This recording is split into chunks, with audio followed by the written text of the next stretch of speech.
నిన్న అసెంబ్లీ సమావేశాల్లో రెండు అంశాల్లో ఒక క్లారిటీ అయితే వచ్చేసింది. సూపర్ సిక్స్ హామీలకు సంబంధించి ఏం చేయబోతున్నారు, ఏం చేస్తారు అనే దానికి చంద్రబాబు నాయుడు గారు చాలా డీప్ క్లారిటీ అయితే ఇచ్చారు. మరి ప్రజలు ఎంతవరకు అర్థం చేసుకున్నారు, ఎలా అర్థం చేసుకున్నారు అనేది ఒకటి.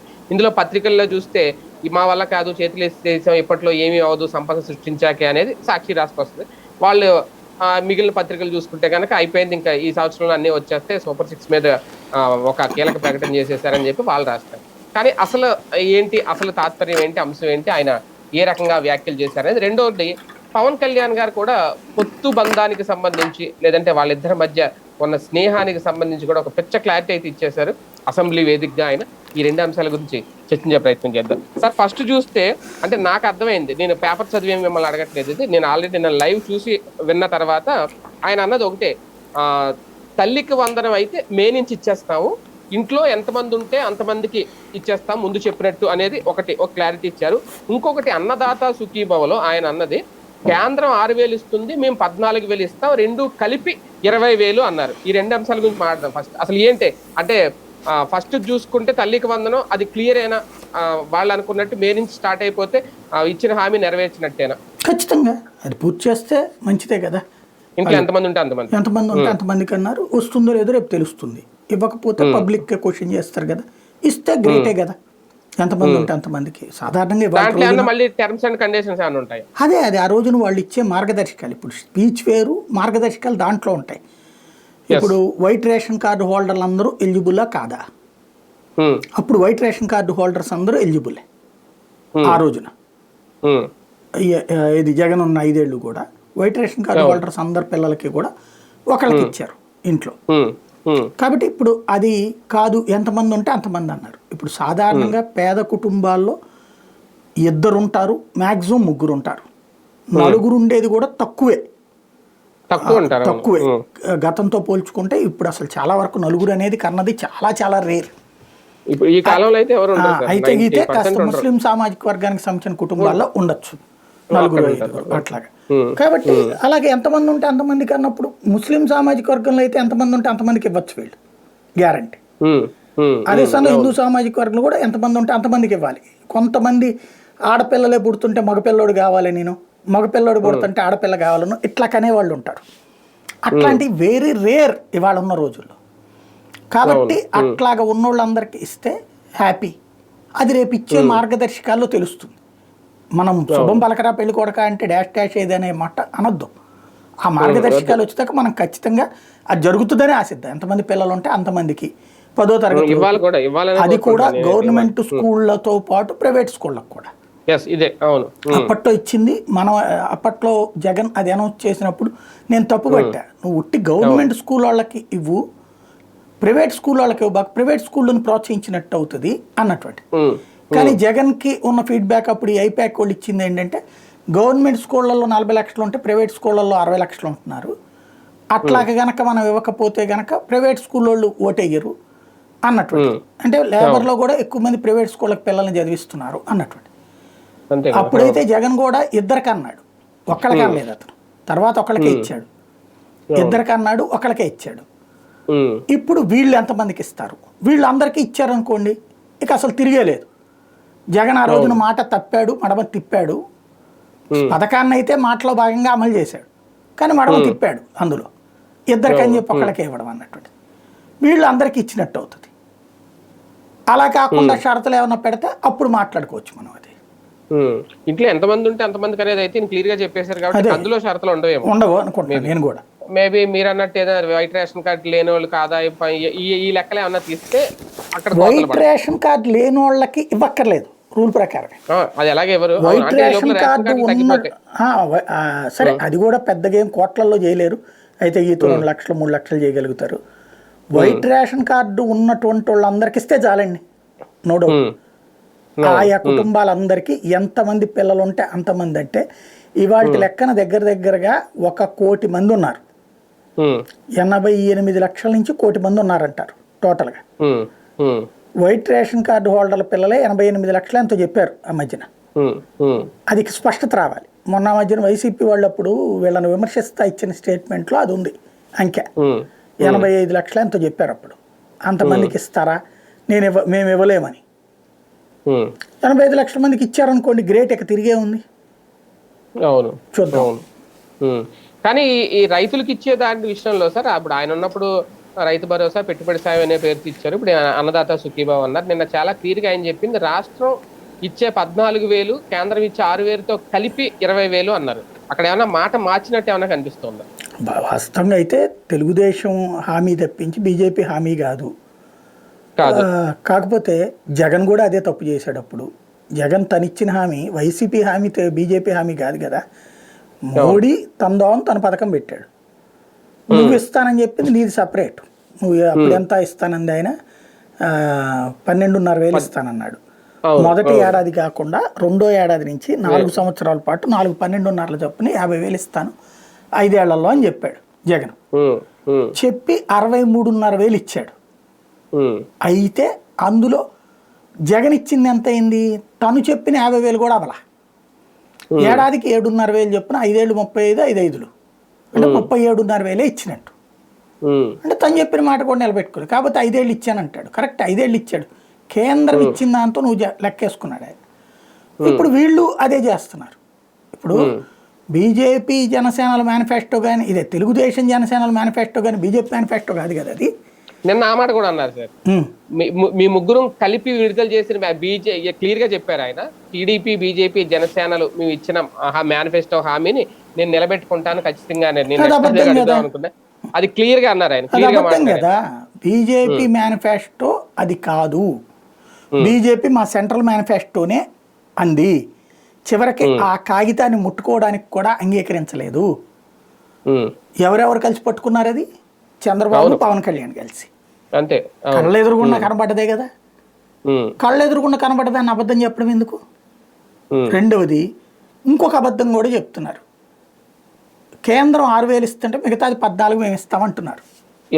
ఒక్కసారి గుర్తుకు తెచ్చుకుంటే 1.5 క్రితమో 2 నెలల క్రితమో నరేంద్ర మోదీ ప్రకటించారు 10,000 వచ్చే ఏడాది నుంచి 10,000 అని. ఈ ఏడాది 6,000 ఇచ్చింది వాళ్ళు. వచ్చే ఏడాది అంటే ఈ ఫైనాన్షియల్ ఇయర్ రేపు మార్చి నుంచి కదా వచ్చేది, ఏప్రిల్ నుంచి. నెక్స్ట్ ఏప్రిల్ నుంచి కొత్త ఫైనాన్షియల్ ఇయర్. కొత్త ఫైనాన్షియల్ ఇయర్ లో 10,000 అని చెప్పారు. అంటే అప్పుడు 10,000 కేంద్రం ఇస్తుంది కదా. 10,000 ఇస్తుంటే 6,000 అని చెప్పడం ఏంటి? అదే కదా. అందులోకి ఇక్కడ ఇంకొక చిన్న మెలిక్ కూడా పెట్టారు సార్. బాబు గారు నన్ను ఏమన్నారంటే, నెక్స్ట్ కేంద్రం ఇవ్వబోయే ఇన్స్టాల్మెంట్ ని కలుపుకొని అప్పటి నుంచి మేము ఇవ్వడం మొదలు పెడతాము అన్నారు. అంటే నెక్స్ట్ కేంద్రం ఇవ్వబోయే ఇన్స్టాల్మెంట్ పెరుగుతుంది, దాంతో మేము కూడా దశల వారీగా మేము ఇచ్చుకుంటూ వెళ్తామన్నారు. అంటే అప్పుడు 10,000 చేసేస్తారు వాస్తవానికి మోడీ చెప్పినట్టయితే. అప్పుడు వీళ్ళ వాట ఇంకా 10,000 పడుతుంది. అంతే, అదొక ఆస్పెక్ట్. రెండవది ఇంకొక మోసం ఉంది. వీళ్ళు చెప్పింది ఏంటి? కౌలు రైతులకి కూడా అన్నారు కదా. అవును, జగన్ టైంలో కౌలు కార్డులు ఇచ్చారు కొన్ని. అంతకుముందు కౌలు కార్డులు, చంద్రబాబు టైంలో కౌలు కార్డులు అంటే సమస్య ఏమొచ్చింది? కౌలు రైతులు ఒప్పుకోవాలా కాబట్టి కార్డులు రాలా, తక్కువ వచ్చినాయి. 1,00,000, 1,50,000 అట్లా వచ్చినాయి. జగన్ ఏం చేశాడు? ఆ కౌలుకి ఇచ్చేటటువంటి ఆ రైతు ఒరిజినల్ యజమాని ఎవరైతే ఉంటారో వాళ్ళకి ఇబ్బంది రాకుండా 11 నెలలకు కౌలుని రాద్దామండి అన్నాడు. కౌలు చట్టం మార్చారు, 11 నెలల కౌలు అన్నటువంటిది. దాని ద్వారా ఒక 2 లక్షలు 3 లక్షలు అదనంగా యాడ్ అయ్యారు. అయినా అంతమంది కౌలు అవల. అదే కదా పవన్ కళ్యాణ్ వీధుల్లోకి వెళ్ళి ఉద్యమం చేసింది. కౌలు రైతులు ఆత్మహత్యలు అని చెప్పి ₹1,00,000 డబ్బులు ఇచ్చారు సొంత డబ్బులు. ఇప్పుడు మరి కౌలుదారుల పరిస్థితి ఏంటి? కౌలు రైతులు కూడా ఇస్తారా? కౌలు కార్డులు అయితే ఇవ్వట్లేదు వాళ్ళు. ఇక్కడ పెద్ద లాజిక్ ఉంది. ఆంధ్రప్రదేశ్లో 100కి 70% కౌలుదారులే. 100కి 70% కౌలుదారులే. ఇప్పుడు ఈ డబ్బులు బిగినయ్యాక పెద్ద సమస్య ఏమైందంటే, కౌలు సచ్చినా రాసిని అంటున్నాడు ఎవరు. నీకు కౌలు కావాలంటే తీసుకో, ఏడాది కింద డబ్బులు ఇచ్చే నాకు రాసి నీకు అని చెప్తున్నారు. ఎందుకు? ప్రభుత్వం డబ్బులు వాళ్ళకి వచ్చేస్తాయి, రైతుకి వచ్చేస్తాయి. ఇదివరకు 6,000 ఏళ్ళతో కలిపితే 13,500 వచ్చాయి. 13,500 ఒకవైపున గ్యారంటీగా తీసుకుంటూ ఈ కౌలు రైతు దగ్గర నుంచి 20,000, 30,000, 50,000 ఆ సరుకును బట్టి, ఆ పంటను బట్టి తీసుకునేవాడు. 2 రకాల ఆదాయం వచ్చింది రైతుకి. రైతు ఏమంటాడు? ఏడాది పొడుగునా ఆ పంట పొలాన్ని నా చేతిలో పెట్టుకుని దాని మీద నేను 10 లక్షలు 25 లక్షలు 50 లక్షలు ఇన్వెస్ట్ చేసి కొనుక్కున్నప్పుడు ఆఫ్టర్ ఆల్ దాంట్లో ₹10 వడ్డీ కూడా రాదు నాకు అంటాడు భూ యజమాని. అంతే కదా, వాళ్ళకి ₹10 వడ్డీ కూడా రాదు. 25 లక్షలు 50 లక్షల రూపాయలు ఉన్నది. ఫర్ ఎగ్జాంపుల్ ఇప్పుడు అమరావతి ఏరియాలో ఓ ల్యాండ్ ఉందనుకోండి, 4 కోట్లు వాల్యూ చేస్తుంది, ఇలా కౌలు వచ్చేది 50,000. మరి అక్కడ రాసిస్తే లిటిగేషన్లకు పోతే 4 కోట్ల ఆస్తి వివాదంలో పడిపోతుంది. కాబట్టి రాసిలా వీళ్ళు అట్ట కాదు, పవన్ కళ్యాణ్ పదే పదే చెప్పుకొచ్చింది కౌలు అందరికీ కౌలు ఇవ్వాల్సిందే. వాళ్ళు ఒప్పుకోకపోయినా స్థానికంగా ఉన్నటువంటి అధికారుల ద్వారా లెక్క తీసి పంచాయతీరాజు ఇవన్నీ ఉన్నాయి కాబట్టి ఎవరు ఒరిజినల్గా పంట వేస్తున్నారో వాళ్ళకే అన్నటువంటి చెప్పుకొచ్చారు. ఇది తెలంగాణలో ఇప్పుడు అమలు చేస్తున్నాడు రేవంత్ రెడ్డి. దానివల్ల అక్కడ చాలామందికి ఎగిరిపోతుంది. ఎందుకని పంట ఇట్లా ఇక్కడ కూడా ఏంటి, ఇక్కడ పంట వేసినా వేయకపోయిన డబ్బులు వచ్చినాయి, అక్కడ కూడా పంట వేసినా వేయకపోయిన డబ్బులు వచ్చినాయి తెలంగాణలో. ఇప్పుడు అది మార్చేశాడు రేవంత్. ఇక్కడ కూడా అట్లా పెడతారా, అది రేపు పొద్దున విధి విధానాలను బట్టి తెలుస్తుంది. అందరికీ వేస్తారా, పంట వేసే వాళ్ళకే వేస్తారా? పంట వేసే వాళ్ళల్లో మళ్ళీ ఒరిజినల్ రైతు ఓకే చేస్తే నువ్వు కౌలు ఇవ్వాలి. ఒరిజినల్ రైతు ఓకే చేయకుండా కౌలుకి ఆయన ఇచ్చాడు ఈయన పేరున రాస్తానంటే అవతల లిటిగేషన్కి వెళ్తారు. దానికి ఏమన్నా సొల్యూషన్ ఉందా? దీని మీద అఖిలపక్షం వేయాలా, లేదంటే కనుక స్వయంగా వీళ్ళ ముగ్గురు కూర్చుని తెలుగుదేశం, జనసేన, బీజేపీ ఒక నిర్ణయం తీసుకోవాలి. అదేమన్నా చేస్తారు లేదో చూడాలి. కౌలు రైతుల విషయంలో గట్టిగా అడగాలన్నా ప్రశ్నించాలన్నా నాకు తెలిసి అది పవన్ కళ్యాణ్ గారే చేయాలి గట్టిగా. ఇప్పుడు మరి మిత్రపక్షంగా ఉన్నారు కాబట్టి మాట్లాడరేమో, ఇంకా ఏమనరేమో దాని గురించి. చూడాలి అంటే ఈయన మాట్లాడక్కర్లా పోట్లాడక్కర్లా, వాళ్ళకి ఇప్పించే ఏర్పాటు చేయాలి ఆయన. అంతే, అవును, అధికారులు ఉన్నారు కాబట్టి. అది ఒకప్పుడైతే ప్రశ్నించేవారు, ఇప్పుడు ఇప్పించాలి. పొత్తు విషయంలో పవన్ కళ్యాణ్ గారి మాటలను ఎలా చూడాలి సార్? ఒక రకంగా ఆయన వివాదాలు ఉన్నాయి మా మధ్య, అంతర్గత పోరైతే నడుస్తోంది అని ఒప్పుకున్నట్ట, మా మధ్య ఏమున్నా ఎలాంటి ఇబ్బందులు ఉన్నా మేమైతే కలిసే ఉంటాం, బాబు గారి అవసరం రాష్ట్రానికి అని, అంటే అక్కడ ముఖ్యమంత్రి అనే పదం అయితే వాడలేదు కానీ ఇంకా ఆయన అవసరం, కూటమి ప్రభుత్వం అవసరం అని చెప్పడం ఎలా చూడాలి? జగన్ అంటే అంత భయం ఉందా అనిపించింది. అవునా? 15 ఏళ్ల పాటు జగన్ని రానియను అంటే 15 ఏళ్ల పాటు జగన్ ప్రభావం ఉంటుందని భావిస్తున్నట్టు ఆయన. అంతే కదా, 15 ఏళ్ల పాటు జగన్ని రానియనంటే 15 ఏళ్ల దాకా జగన్ ప్రభావం ప్రజల మీద ఉంటుందని అంత చేసేసాడు 5 ఏళ్లలో అతను. ఒక యాంగిల్లో చూస్తే ఇంకో 3 టర్మ్స్ చెప్పింది. ఇకపోతే చంద్రబాబు గారు అప్పుడు 30 ఏళ్ల దాకే అసలు అధికారం ఇంకెవడికి లేదన్నారు. జగన్మోహన్ రెడ్డి 30 ఏళ్ళు సీఎం నేనేనన్నాడు. ఈయన కొంచెం డిస్కౌంట్ ఇచ్చాడు, ఓ 15 ఏళ్ళు. కాబట్టి తాను ఒకటి తలిస్తే దైవం ఒకటి తలవచ్చు, లేదా తాతలిచిందే దైవం ఇవ్వచ్చు. ఆయన చేతిలో ఉందా లేదా అన్నది ప్రజలు డిసైడ్ చేస్తారు, ఆయన డిసైడ్ చేసుకునేది కాదు. ఆయన అనుకుంటున్నది ఏంటంటే కుల సమీకరణాల ప్రకారం కమ్మ కాపు కాంబినేషన్ కుదిరింది కాబట్టి, ప్లస్ బీజేపీకి కూడా జాతీయ స్థాయిలో అవసరం కాబట్టి సచ్చినట్టు ఉంటుంది కూటమిలో అన్నటువంటి రూట్లో ఆలోచిస్తున్నారు.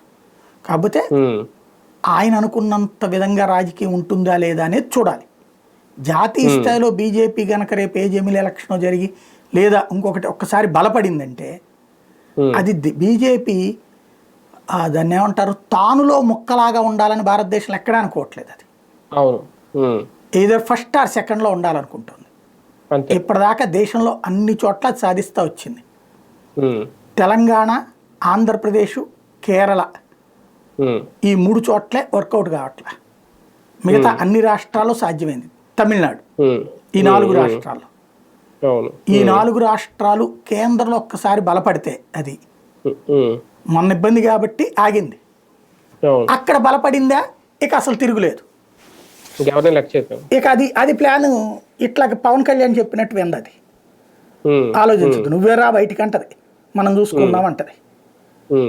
అలా కాకుండా పైన బలహీన పడింది అనుకోండి బీజేపీ, అసలు వీళ్ళకి ఇక్కడ కూటమి ఈ సీనే ఉండదుగా. అప్పుడు ఇక్కడ రకరకాల గందరగోళాలు నడుస్తాయి. కానీ ఆయన మాటలు వెనక రెండు అనుమానాలు సార్, రెండు డౌట్స్. ఒకటి ఏంటి అంటే మా మధ్య ఎన్నున్నా కింద మీద పడ్డా ఏం జరిగినా మేము సర్దుకుపోతాం అని, కలిసే ఉంటామని చెప్పడం జన సైనికులకి ఆయన ఇస్తున్న సంకేతం ఏంటి? రెండోది ఇప్పుడు జరిగే ఎమ్మెల్సీ పదవుల విషయం కానీ, లేదంటే నామినేటెడ్ పదవుల విషయంలో కానీ ఇంకా చాలా ఉన్నాయి భవిష్యత్తులో పంపకాలు. వాటిలో జుట్టు తీసుకెళ్లి ఇచ్చేసినట్ట టీడీపీకి, మీరు ఎలా చేసినా నేనైతే కలిసి ఉంటాను, చిన్న చిన్న గొడవలు ఉన్నా మనం పడదాం అని ఆయన చెప్పి ఆయన ఓపెన్ అయిపోయారు. అది జుట్టు ఇచ్చేసినట్టు కాదా టీడీపీకి? అట్లా ఎందుకు అనుకోవాలి? ఇప్పుడు నేను ఎప్పుడూ చెప్పా, పవన్ కళ్యాణ్ తనకి జగన్మోహన్ రెడ్డి అనేటటువంటి అతని ప్లేస్ని ఆక్యుపై చేస్తే తప్పించి తన వల్ల కాదనుకుంటున్నాడు. ఇప్పుడు పవన్ కళ్యాణ్ దీర్ఘకాలిక వ్యూహం నాకు వదిలేయండి అని చెప్పినప్పుడే నేను దాన్ని డీకోడ్ చేసి చెప్పా. తెలుగుదేశం ఓటరే జనసేనకి టర్న్ అవ్వాలి. వైసీపీ ఓటర్ సచిన టర్న్ కాదు కదా. YCP voter SC ST BC minority turn గారు కదా. తెలుగుదేశం ఓటరు జనసేనకి ఎందుకు పోవాలి? వాళ్ళని కన్విన్స్ చేసే ప్రయత్నం చేస్తున్నాడు ఆయన అన్నది అప్పుడు ఏదైతే ఫస్ట్ ట్రిప్ ప్రభుత్వ వ్యతిరేక ఓటు చేయాలనివ్వను అని చెప్పినప్పుడు నేను చెప్పిన పాయింట్. అతనికి ప్రస్తుతం ఏంటంటే ఇండివిజువల్గా పోటీ చేస్తే గెలిచే సీన్ లేదు. ఇటు కమ్మ సామాజిక వర్గం వచ్చి ఇతను నేను గెలిపించరు, రెడ్డి సామాజిక వర్గం వచ్చి ఇతను నేను గెలిపించరు, ఎస్సీ ఎస్టీ మైనార్టీలు వచ్చి ఇతను నేను గెలిపించరు. కాపులు అందరూ ఓట్లేస్తే వాళ్ళ అన్నయ్యకి మళ్ళీ 18% ఓట్ల దగ్గర ఆగిపోవాలి. అంతకు మించి ఛాయిస్ లేదు. కాబట్టి సర్దుకోవడమే. తెలుగుదేశం పార్టీతో కంటిన్యూ అవుతూ ఉంటే ఇప్పుడు 21 ఇచ్చారు, రేపు ప్రభుత్వ ఇది దాన్ని ఏమంటారు, నెక్స్ట్ ట్రిప్ నియోజకవర్గాల పునర్విభజన జరుగుతుంది. ఆ పునర్విభజన జరిగినప్పుడు మనకి 225 సీట్లు అవుతాయి, ఇప్పుడు 175. కాబట్టి వీళ్ళు 10 ఎక్కువ సీట్లు అడుగుతారు. అప్పుడు నేను బాగా మీకు పనిచేశాను కదా 31 ఇవ్వండి నాకంటాడు ఈయన. లేదా 15% కదా క్రిందసారి ఇచ్చిన మార్జిన్ వీళ్ళకి. ఇప్పుడు 175లో వీళ్ళకి 21 ఇచ్చారు అంటే 17.5 లెక్క ప్రకారం 10% అంటే అంతే కదా. ఇంకొక 3 ఎక్కువ ఇచ్చారు అంటే 12.5% ఇచ్చారు వీళ్ళకి. రేపు 12.5% లెక్కేసుకున్నారు కూడా. 200కి 12.5% అంటే ఎంత అవుతుంది? 24, 25 ప్లస్ ఇంకో 25కి 12.5% అంటే ఇంకొక 5, దగ్గర 30 సీట్లు వస్తాయి కదా రావాలి. ఇదే రేషియోలో అడిగిన 31 సీట్ల దాకా వస్తుంది. ఇది ఫార్ములా ఆయన. కాబట్టి అది మిగతా వాటిలో కూడా అదే రూట్లో కదా ఇస్తున్నారు. ఇప్పుడు నామినేటెడ్ పదవుల్లో 10% కూడా ఇవ్వలేదు వీళ్ళకి. మొత్తం 60కి గాను 68 మొన్న పూర్తి చేసింది అనుకుంటా. వీళ్ళకి ఇచ్చింది ఎన్ని? 8 టోటల్గా, అంతే కదా. తర్వాత అంతకుముందు ఇంకొక 4 ఏమో ఇచ్చినట్టున్నారు, 3 కలిపితే 11. అంటే ఈ రేషియోలోనే ఇస్తున్నారు అక్కడ. బీజేపీకినే ఆ రేషియో లేదు. బీజేపీకి యాక్చువల్గా ఏంటి 175లో అప్పుడు ఇచ్చింది వాళ్ళకి 10 ఇచ్చారు అంటే దగ్గర 5% కూడా కాదు, అంతే కదా. 175కి 10% అంటే 17.5 రావాలి. 10 ఇచ్చారు, 8 అంటే 5% అంటే 7.5% ఇచ్చారు దగ్గరగా. 7% వేసుకోండి. ఇప్పుడు ఆ లెక్కను చూసుకున్నప్పుడు ఈ 70లో 7% అంటే 5 అన్న రావాలి బీజేపీ వాళ్ళకి. దాదాపుగా ఆ లెక్కనే ఇచ్చినట్టున్నారు బీజేపీ వాళ్ళకి నామినేటెడ్ పదవి. మొదటి ట్రిప్పు 1, రెండో ట్రిప్పు 3 ఏమో ఇచ్చినట్టున్నారు, 4 ఇచ్చారు వాళ్ళకి. అంటే దాదాపు 6% ఇస్తున్నారు వాళ్ళకి. ఇదే రేషియో కంటిన్యూ అవుతానంటే వాళ్ళకి ప్రాబ్లం లేదు, తెలుగుదేశానికి కూడా ప్రాబ్లం లేదు. ఎందుకు అట్లాగే సీట్లు పెరుగుతాయి, ఎంపీ సీట్లు పెరుగుతాయి, ఎమ్మెల్యే సీట్లు పెరుగుతాయి. కాబట్టి ఇక్కడ పవన్ కళ్యాణ్ సమస్య ఏంటంటే పార్టీని సంస్థాగత నిర్మాణం చేయడం కష్టం అనేది ఆయన భావన. నడిపించాలి, కోట్ల ఖర్చు అవుతాయి, పార్టీ నడపాలంటే మామూలు విషయం కాదు. అది ఆయనకి చేత కాదు. అది జగన్మోహన్ రెడ్డికి చేత కాలేదు. సంస్థాగత నిర్మాణం వ్యక్తి బేస్డ్ మీద నడుస్తుంది. పవన్ కళ్యాణ్ అయినా వ్యక్తి బేస్డ్ మీద నడుస్తున్నాడు. ఇప్పుడు జగన్ సంస్థాగత నిర్మాణం మీద దృష్టి సారించాడు. తెలుగుదేశం పార్టీ ఎప్పటి నుంచినో ఉంది సంస్థాగత నిర్మాణం, బీజేపీకి కూడా ఎప్పటి నుంచినో ఉంది సంస్థాగత నిర్మాణం. కాబట్టి ఆయనకి సంస్థాగత నిర్మాణం చేత కాదు. కాబట్టి తెలుగుదేశం సంస్థాగత నిర్మాణం అంటే తన ఇమేజ్ని కలిపితే ప్లస్ కమ్మా కాపు కాంబినేషన్ అయితే ఆటోమేటిక్గా అవుతుంది అన్నటువంటి తన నమ్మకం. అది అంటే సింగిల్ గా నడవలేడు, సింగిల్ గా పార్టీ నడపలేడు ఆయన. ఖచ్చితంగా బాబు గారితో సర్దుకుపోతాడు, ఇంకా ఆయన చెప్పింది అదే. నేను అట్లా కాదు, బేసిక్గా ఏంటంటే సింగిల్గా నడవలేడని కాదు, పార్టీ నడపలేడని కాదు, వాళ్ళ స్థాయిలో నడపలేడు తెలుగుదేశం స్థాయి కాబట్టి నడుస్తున్నది. రెండోది ఏంటంటే ఒక స్పేస్ కావాలి తనకి. ఇప్పుడు తెలుగుదేశాన్ని నాశనం చేసి ఆ ప్లేస్ ఆక్యుపై చేసుకోవడం అతని వల్ల కాదని డిసైడ్ అయిపోయారు. ఒక రకంగా చెప్పాలంటే పాతకాలంలో రాజులు ఒకరికొకరు కొట్లాడుకునేవాళ్ళు. కాస్త ఎక్కువ బలం ఉన్నటువంటి రాజు, ఎక్కువ సైన్యం ఉన్నటువంటి రాజుకి ఈ కిందోళ్ళు ఎదిరించి గెలిచేవాళ్ళు. ఒకసారి గెలిచాక రెండోసారి మళ్ళీ వాడు ఇంకా మళ్ళీ సైన్యాన్ని పంపిస్తాడు. మళ్ళీ గెలిచిన మూడోసారి వచ్చేటప్పటికి ఇక పద్దాక యుద్ధాలతో మనవాళ్ళు ప్రాణాలు కోల్పోయి ఈ ఆస్తులని కోల్పోవడం ఎందుకని కాంప్రమైజింగ్ కింద ఆయన చక్రవర్తిగా గుర్తించి వీళ్ళు సామంతరాజుగా ఉండడానికి ఒప్పుకునేవాళ్ళు. దానికి కానీ ఏడాదికి ఇంతని కప్పం కట్టడం చేస్తుండేవాళ్ళు. అది రాచరికంలో నడిచింది. ఇది డెమోక్రసీలో ఇదొక తరహా రాచరికం. ఇప్పుడేంటి, తెలుగుదేశంతో కొట్లాడారు, అప్పుడు ఏది 2009లో కొట్లాడారు, 18 దగ్గర ఆగారు, 14లో కొట్లాడకుండా మద్దతు ఇచ్చారు 0, కానీ 18కి వచ్చేటప్పటికి చిత్కరించబడ్డారు. కాబట్టి కాస్త అడావిడి చేశారు. ఆ తర్వాత ఆలోచించారు సొంతగా ఎదుగుదామని, వల్ల కాదని గ్రహించారు. 18 నుంచి 6 దగ్గరకు వచ్చారు. కాబట్టి ఈ 6 నుంచి ఇంప్రూవ్ కావాలంటే మనం తెలుగుదేశంతో కలిసి వెళ్ళడమే బెటరు అని నిర్ణయించారు. ఎందుకు? వాళ్ళ ఆధిపత్యాన్ని అంగీకరించారు. అంగీకరించినందుకు గాను 24లో ఫలితం దక్కింది. ఇప్పుడు కాస్త రుచి చూస్తున్నారు, అధికారపు రుచి చూస్తున్నారు. ఇదివరకు జగన్ని ఏడబడితే ఆడిపోతే పద్దాక హెలికాప్టర్ నేల చూడ్డు అనేవాళ్ళు. ఇప్పుడు వీళ్ళు హెలికాప్టర్లో కాకపోతే ఏమన్నా సైకిల్ మీద బస్సు మీద వెళ్తున్నారా? ప్రత్యేక ఫ్లైట్లు ఎన్నిసార్లు తిరిగి ఉంటారు? ఫ్లైట్ లేకుండా హెలికాప్టర్ లేకుండా ఎక్కడికన్నా తిరుగుతున్నారు వీళ్ళు. ఇప్పుడు చంద్రబాబు ఇదివరకు జగను ఆ తాడేపల్లిలో ఉంటాడు, గుంటూరులో మీటింగ్ అయితే హెలికాప్టర్ వేసుకొచ్చాడు అని చెప్పారు. మన చంద్రబాబు చేసింది ఏంది గుంటూరులో ప్రోగ్రాంకి? కాకపోతే ఏంటంటే మీడియా అట్లా రాసుకొస్తుంది వీళ్ళకి అనుకూలంగానే. ఇప్పుడేమో రాయదు. ఇదివరకు అయితే కనుక ప్రతిదీ అయ్యే చిన్న చిన్న ఇన్సిడెంట్స్నే హైలైట్ చేయడం, అదే ఈయన స్పీచ్లు ఇచ్చేవాడు. మైక్రోస్కోప్, భూతద్దం కూడా మైక్రోస్కోప్ లో చూపెట్టేవాళ్ళు. ఇప్పుడు ఏం లేదు. ఇంకోటి, ఇదివరకటి రోజుల్లో అక్కడ రాజకీయం చేశారు, ఇక్కడ ఇప్పటికి కూడా నిన్న కూడా మాట్లాడాడు అక్కడ అదేది ప్రజావేదిక కూల్చివేతని. ఇక్కడ వైఎస్ఆర్ కాంగ్రెస్ పార్టీ కార్యాలయాన్ని కూల్చేశారే, కట్టిన దాన్ని కూల్చారే, కడతన దాన్ని కూల్చారే. అట్లాగే ఎంతమంది వైసీపీ నాయకులు ఎలా కూల్చేశారు, ఎంత విధ్వంసం చేస్తున్నారు, అవన్నీ ఇక్కడ ఏమైనా కనబడ్డాయా బేసిక్గా? కాబట్టి ఇంకోటి ఎక్కడో ఎందుకు, అన్నిటికంటే అతిపెద్ద డిస్ట్రాయ్ ఉంటారు కడుతున్న మెడికల్ కాలేజీలు ఆపించడం. ఇంకా అంతకంటే డిస్ట్రాయ్ ఇంకేమైనా ఉంటుందా? బట్ అసలు ఏం ప్రస్తావించలే ఆయన. నిజమైనటువంటిది ఇదిగో నేను మిత్రపక్షంగా చెప్తున్నాను, మనం హాస్పిటల్ పూర్తి చేద్దామండి, అవి పూర్తి చేద్దాం, ప్రజలకు అందుబాటులోకి వస్తే 750 మెడికల్ సీట్లు, ఏడాదికి 750 అంటే మన 5 ఏళ్లలో 4000 మంది కొత్త డాక్టర్లు పుట్టుకొస్తారు. బాబు గారు ఈ సభావేదికగా మిమ్మల్ని రిక్వెస్ట్ చేస్తున్నాను అంటే అది బ్యాలెన్స్డ్ లీడర్. అక్కడేమి పార్టీ ప్రభుత్వానికి వ్యతిరేకం కాదు కదా, ప్రభుత్వానికి అనుకూలంగానే. అక్కడే చంద్రబాబు గారు కూడా కొంత ఇబ్బంది ఉంది, పర్లేదు మనం చేద్దాంలే, ఏదో ఆఫ్టర్ ఆల్ 4000 కోట్లు ఖర్చు పెట్టలేరండి దానికి. ఆఫ్టర్ ఆల్ 4000 కోట్లు ఎంత తగలేస్తున్నాం మనం ఇప్పుడు? లేదా నువ్వు ఇప్పుడు ఆ మద్యం ఎట్లాగో రేట్లు పెంచేశారు కదా, ఒక 5 రూపాయల మద్యం మీద మెడికల్ కాలేజీల కోసం ట్యాక్స్, ఆ తాగుబోతులు వెళ్ళడానికన్నా ఒక హాస్పిటల్ దొరుకుతుంది. ప్రాక్టికల్ థింకింగ్ అండి ఇవన్నీ. ఆ హాస్పిటల్ అన్ని బాగుపడి ఆ హాస్పిటల్లో ఈ ఆరోగ్యశ్రీని పెడితే నువ్వు ఆ ఇన్సూరెన్స్ కంపెనీలకు ఎందుకు డబ్బులు తగలేయడం?